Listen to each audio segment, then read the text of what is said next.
दुखुआव दोङो नङा होमबा गोजोनाव गैया बेखौथ' गोजोनाव लाबोनांगोन ना नङा होमबा रायजोफोर जाय न'खरा जाय गामिया जाय परियालाहाय दिनै असान्तियाव दोङो बे असान्तियाव थानाय परियालखौथ' जिथु गोजोन फैलायारि गोजोनावथ' लाबोनांगोन ना नङा होमबा रायजोफोर आसलथे लिडारफ्राल' गोजोनखौ लाबाथ' जायाना बै गामियाव थानाय जाम्बा जाम्बि न'खरफोरा बिपदाव गोग्लैनाय मानसिफोरखौबोथ' गोजोनाव लाबोनो नांगोन ना नङा होमबा रायजोफोर पाब्लिकखौ जुदि गोजोन खालामहोनो हायाखैब्ला पाब्लिकआ दिनै बबेयाव गोजोननाय दोङो मा नागिरदों ससियेल मिडियायाव हब्रा बुंगासिनो दङ पाब्लिकआ गावसोरनि दुखु दाहाखौ जोंनि सैनांनाय नङा होमबा बेखौ हब्रा ससियेल मिडियायाव बुंगासिनो दङ फारसेथिं दिनै ससियेल मिडियायावहाय UPPL जोंनि जि रुलिं गभर्नमेन्ट बिथांमोना बुंगासिनो दं हब्राहै गोजोन फैबाय आसा रायजो राजाफोर दिनै नोंथांमोनलागै मोनसे इम्पर्टेन्ट कन्टेन्ट लानानै फैदो नोंथांमोना भिडिअखौहाय उइदाउट स्किप फुल नायबानो जाबाय खिन्थु बे भिडिअआव आं नोंथांमोनखौ रावखौबो बुङादि नोंथांमोना आंनि चेनेलखौ साबस्क्राइब खालाम आंनि चेनेलखौ लाइक खालाम आं नोंथांमोनखौ रावखौबो बिदि बुङा नाथाय मोनसेल' रिक्वेस्ट खालामगोन नोंथांमोनखौहाय नोंथांमोना आंनि चेनेलखौ साबस्क्राइब खालामाबाबो लाइक खालामाबाबो कमेन्ट होआब्लाबो नोंथांमोना जेसेबां हायो बे भिडिअखौ शेयार खालाम जाहाथे गेदेमाफोरनिसिम सहैयो जाहाथे लिडार्सफोरनिसिम सहैयो आरो बिथांमोननिसिम सहैनायजों लोगोसे मोनसे गेदेर खामानिया जानाय बायदि अके रायजोफोर अब्ला जोङो गोबाव खालामालासेनो जोङो मेन पइन्टआव जोङो थांनोसै नोंथांमोना नायलांबाय थाबानो आচ্ছা रायजोफोर नोंथांमोना जोङो नुगासिनो दङ ससियेल मिडियायावहाय आं बिथिं आङो स्क्रिनाव होनानै होदों बिथाङा UPPL नि जानानै जि लैहोर लोगोसे बिक्रम दैमारि बिथांमोन सानैया जि एलिगेसन लाबोबाय थादों बिनि सायावहाय माखासे खेंफोरथि होननानै बिथाङाहाय प्रेस मिटनि गेजेरजों बुंदोंमोन नाथाय गोबां रायजो राजाफोरानो बिथांनि जि क्लियारिफिकेसन होनाय बिथांनि खेंफोरथि होनायाव गोजोननाय गैया फोरमाना बेनो जि कमेन्ट सेक्सनाव जेब्ला जोङो नायो रायजो राजाफोरा मा लुबैदों बेखौ जोङो मोनथिनो मोनो नङा होमबा रायजोफोर बिथाङा एक्सुअलि रायजो राजाफोरा नैबेखौ लुबैदोंमोन कन्ट्रेक्टर बिक्रमनि सायावबो जुदि बाथ्रा बुंनायमोनबा मोजांसिन जागौमोन होननानै जों सानो आरो रायजो राजाफोरा नङा होमबा रायजोफोर आচ্ছা रायजोफोर आंनि मथेबा बिथाङा लैहोर गयारिनि सायाव रिप्लाइ होनायनि सोलाय बिथाङा जुदि बिक्रम कन्ट्रेक्टर बिक्रमाहाय जेरैबायदि एलिगेसन लाबोबाय थादों जेरैबायदि गिदिर बाथ्राफोर बुंगासिनो दङ जेरैबायदि जाख्ल'नायनि बाथ्रा बुंगासिनो दङ बिक्रम दैमारिया बिथांनि सायाव मानो जेबो बुंनो हायासै आंहा मेन गिदिर कुइसना बिसोरदो रायजोफोर लैहोर गयारिया बिक्रम दैमारिजोंनो लोगोसे थानानै खामानि मावगासिनो जों बेखौ नुगासिनो नङा होमबा रायजोफोर खिन्थु बिक्रमनि बुंनायनि सायाव बिक्रमनि एलिगेसन लाबोनायनि सायाव बिथाङा मानो क्लियारिफिकेसन होनो हायासै आंहा बेसे गिदिर कुइसना नङा होमबा रायजोफोर बिथाङा आइडियलजिनि बाथ्रा बुंदों अके आइडियलजि माने एक्सुअलि गामिनि बेंग्रा बेंग्रि जाम्बा जाम्बि मानसिफोरा आइडियलजि होनना बुंबाला बुजियालै मिथिबायना नङा होमबा रायजोफोर बे आइडियलजिनि बाथ्रा बुंनायनि सोलाय जुदि बिथाङाहाय जुदि UPPL सरकारा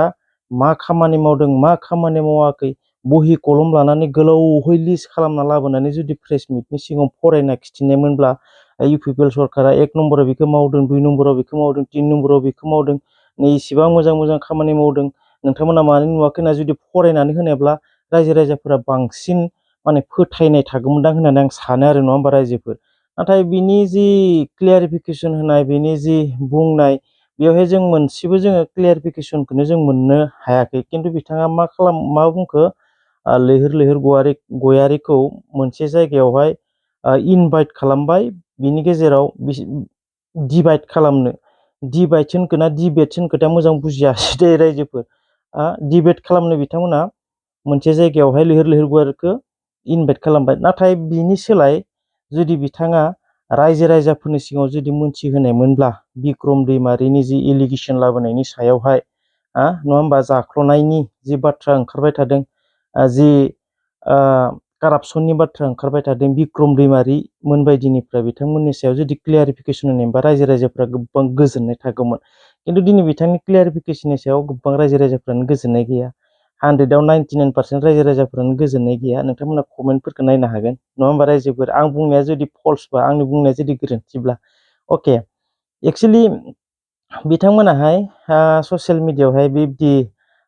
डिबेट खालामबाय थास्लायस्लाय बिथांमोना बाथ्रा दान्थेबाय थास्लायस्लाय रायजो राजाफोरनो क्लियारिफिकेसन हो मोजाङै मा मावदों मा मावाखै दायो मा मावगासिनो दङ नङा होमबा UPPL सरकाराहाय दिनै पिसनि बाथ्रा बुङो पिस नङा होमबा गोजोन सान्तिनि बाथ्रा बुंबाय थायो दिनै खुगाजोंल' सान्ति सान्ति सान्ति होनना बुंबाय थादोंना रायजोफोरा हसायैनो सान्तिखौ मोनमारदों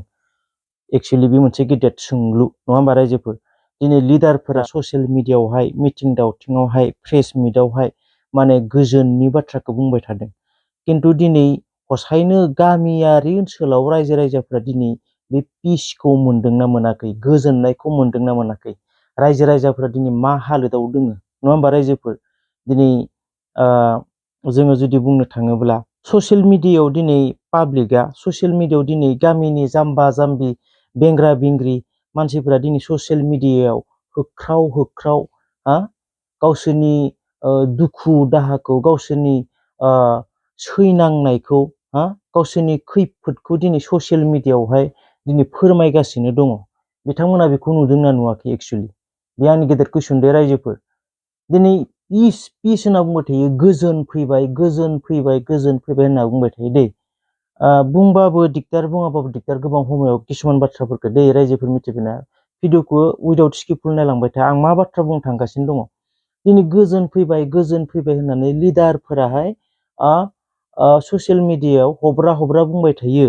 बिनिफ्राय पाब्लिकफोरा ससियेल मिडियायाव हब्रा बुंगासिनो दङ फोरमायगासिनो दङ पाब्लिकफोरा दिनै रायजो राजाफोरा मा खैफोदाव दङ रायजो राजाफोरा दिनै मा समस्यायाव दिनै गोग्लैनानै दङ बे बाथ्राखौ दिनै गामिनि जाम्बा जाम्बि बेंग्रा बेंग्रिफोरा दिनैहाय होख्राव फोरमायगासिनो दङ ससियेल मिडियायाव दा बेफोर बाथ्राखौ बेफोर जाथायफोरखौ बिथांमोना नुदोंना नुवाखै बिथांमोना मोनथिदोंना मोनथियाखै आंहा गिदिर कुइसना बिसोर UPPL सरकारा प्रमद बर' सारा गोबां मोजां खामानि मावदों अके आं फोथायबाय दे बेनिफ्राय आंनि बुंनो नामायनाया मा UPPL सरकारा दिनै हाग्रामानि 17 बोसोर रायजो सलायनायनि बाथ्राखौ लानानै बाथ्रा बुंबाय थायो थिगानो दं 17 बोसोराव हाग्रामा महिलारिया मोनसे कारापसननि सरकार दानानै थांबाय 17 बोसोराव उन्नति जायासै अके थिगानो दङ दायो 3 बोसोर जानो थांगासिनो दङ UPPL सरकाराहाय सरकार दानायाहाय बेसेबांखिनियाव गोबां खामानि मावबाय होननानै जों मोनथिनो मोनदों अके दे थिगानो दं बेनिफ्राय आं मा बुंनो नागिरदों 17 बोसोर जुदि बिपिएफआ कारापसननि सरकार दालांबाय बेखौबो मानिबाय दे अके थिगानो बेनिफ्राय UPPLआ मोजाङै सरकार दालांगासिनो दङ अके थिगानो किसुमान रायजो राजाफोराहाय खामानिखौ नुवाखैबो जानो हागौ जिहेतु बिथाङाहाय फोरमायदों नोंसोरो नुवाखै नामा जोङो UPPL सरकारा मा आइडिय'लजि लानानै खामानिखौ मावलांगासिनो दं अके आदसा दे गामिनि बेंग्रा बेंग्रि नालाय आइडिय'लजिनि बाथ्राखौलाय माथो मिथिगौ नङा होमबा गामिनि बेंग्रा बेंग्रियाथ' डाइरेक्ट अन दा स्पट खामानि मावनायखौल'सो मिथिगोन डाइरेक्ट नोंथांमोना गामि ओनसोलाव थां खामानि मावहैथां अन दा स्पट केमेरा भिडिअ रेकर्ड खालाम आरो फोरमाय नङा होमबा दिनै गामि ओनसोलावहाय दिनै रायजोआवहाय ओरैबायदि डेन्जार बेमाराव गोग्लैसोनानै थानाय न'खरफोर दङ बिथांमोनखौ नायहैथां बिथांमोनहालागै अनसुंथाइ हैथां अब्लासो रायजो राजाफोरा फोथायगोन रायजो राजाफोरा हसायैनो बुंगोन UPPL सरकारनि अननायाव आंनि फिसाजोआ दिनै मोजां जाबाय नङा होमबा रायजोफोर दिनै नै आं स्क्रिनाव होनानै होदों बिसोरा 30 लाख थाखा नांगोन बे गथ'नि बेमारखौ फाहामनोब्ला दिनै प्रमद बर' सारनियाव खावलायहरदों मिडियानि गेजेरजों दा प्रमद बर' सार नोंथाङा होनो हागोन ना हाया प्रमद बर' सारा बे सासे उन्दै गथ'नि थाखाय 30 लाख थाखा खरसा खालामनो हागोन ना हाया गिदिर कुइसन नङा होमबा रायजोफोर दा बिनि बादैबो गोबां लाख थाखानि गोनांथि जानानै दङ दिनै बर' रायजो राजाफोरनियाव खैफोदाव गोग्लैनानै दङ हा हु फानजोब्बाय धंस जालांबाय दिनै बेमारखौ नायब्लाबो सोखानो हायाखै बिथांमोननि थाखाय खामानि मावदोंना मावाखै नङा होमबा रायजोफोर अन दा स्पट थां नोंथांमोना थांनानै खामानिखौ माव आरो खामानिखौ मावनानै नोंथांमोना फोरमाय रायजो राजाफोरनो अब्लासो फोथायजाथावना जागोन दिनैसिम एक्स NDBफोरा केस जोबाखै बिथांमोना केस कर्टआव थांबाय थानाङो कर्ट गाहैबाय थानो गोनां जायो बिथांमोना उपाय गैला सोरहाबा दिनै कर्ट गाहैनो थाखाय बिबायनो गोनां जादों बिथांमोननो माबा मोनसे अनसुंथाइ हो नङा होमबा जिहेतु बिथांमोननि केसखौबो फोजोबना होनो हायाखै दाहालागै बिथांमोनखौ जिहेतु उदांखौनो खालामनो हाबावाखै दाहालागै किसुमान जेलाव थानाय एनडिबिफोरखौहाय बिथांमोननि न'खराव थांनानै अनसुंथाइ हैदां नङा होमबा बेफोर रिपर्टफोरखौ हो रायजो राजाफोरनो होमबासो फोथायगोन होदोंबो जानो हागौ अबसे जोंथ' नुवाखै रिपर्टखौ हो नङा होमबा रायजोफोर ओमफ्राय बै जायफोरा दिनै कर्ट गानांबाय थायो बिथांमोननो लागै माबा मोनसे राहा खालामनानै हो नङा होमबा रायजोफोर गोबां समस्या दङ दिनै जोंनि रायजोआव मिथिबायना रायजोफोर ओरैबायदि गोबां समस्या दङ दिनै बेफोरबायदि समस्या थासेयावबो बेफोरबायदि दुखु साबजारला थासेयावबो दिनै इउपिपिएल सरकाराहाय माबायदि बुंनो हायो जि गोजोन फैबाय नङा होमबा रायजोफोर माबायदि बुंनो हायो गोजोन फैबाय होननानै आसलते एक्चुअलि बे गोजोना आसलते खुगानि बुंनायल' गोजोननाय नङा होमबा रायजोफोर खुगाजोंल' बुंनानै गोजोननाय लानाय खिन्थु गोसो सिङाव प्रेक्टिकेलि जोङो गोजोननायखौ जोङो मोनथाराखै नङा होमबा आदसा रायजोफोर जोबथारनायाव मोनसेल' कुइसन इउपिपिएल सरकारनिसिम नोंथांमोना रायजोफोरा शेयार खालामना हो भिडिअखौहाय जाहाथे इउपिपिएल सरकारनिसिम मोनहैयो भिडिअआहाय आदसा रायजोफोर कुइसना मोनसेल' जोबनायाव कुइसन मोनसे बे 30 लाख थाखा नांगौनो बेमारखौ फोसाबनो 30 लाख थाखा बे थाखाखौ दिनै प्रमद बर' सारा होनो हागोन ना हाया बे मोनसे गिदिर कुइसन नङा होमबा रायजोफोर जुदि इउपिपिएल सरकाराहाय गिदिर खामानिफोर मावमारदोंबाथ' गोजोननि खामानि मावमारदोंबाथ' पाब्लिकनि थाखाय गोजोननि खामानि मावमारदोंबाथ' हसानि बिथांमोना मावगोन बे खामानिखौ नङा होमबा रायजोफोर बे गथ'नि जिबनखौ बिथांमोना बासायगोन बे न'खरनि दुखुखौ बिथांमोना जि दुखुआव दोङो नङा होमबा गोजोनाव गैया बेखौथ' गोजोनाव लाबोनांगोन ना नङा होमबा रायजोफोर जाय न'खरा जाय गामिया